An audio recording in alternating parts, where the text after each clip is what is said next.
Ketua Gawaris DPD Jawa Barat Asep Suherman SH, angkat bicara soal jurnalis yang dipolisikan gegara pemberitaan.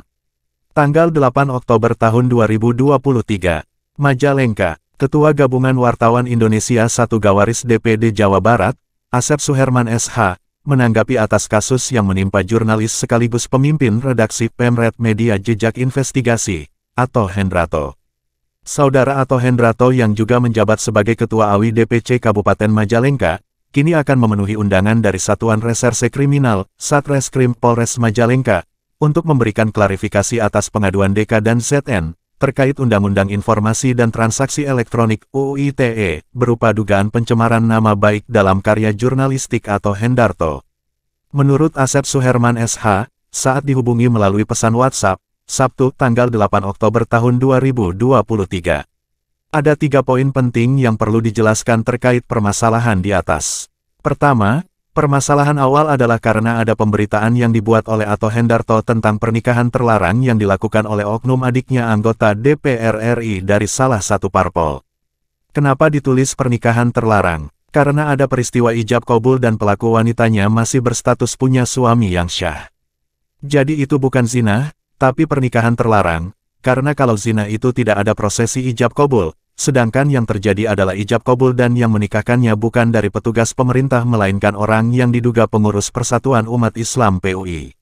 Serta perlu diketahui bahwa anggota DPR RI yang dimaksud di atas, juga di PUI menjabat sebagai Ketua Umum Dewan Pengurus Pusat DPP Persatuan Umat Islam PUI.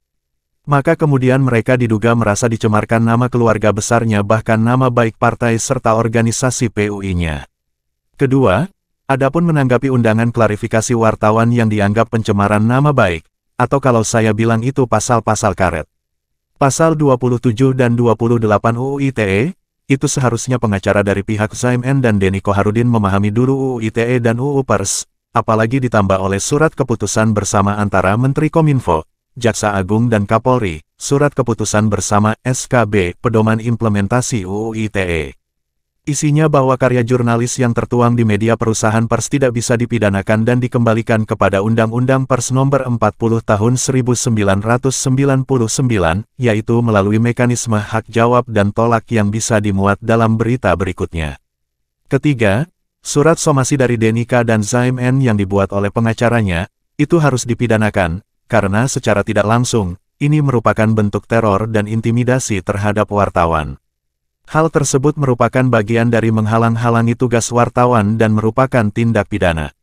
Seperti tertuang pada pasal 18 ayat 1 UU Pers Nomor 40 Tahun 1999, yaitu tentang tindakan yang menghambat atau menghalangi kegiatan jurnalistik, di mana pelaksanaan ketentuan pasal 4 ayat 2 dan ayat 3, maka dipidana dengan pidana penjara paling lama 2 tahun atau denda paling banyak 500 juta rupiah, pungkas Asep Suherman SH.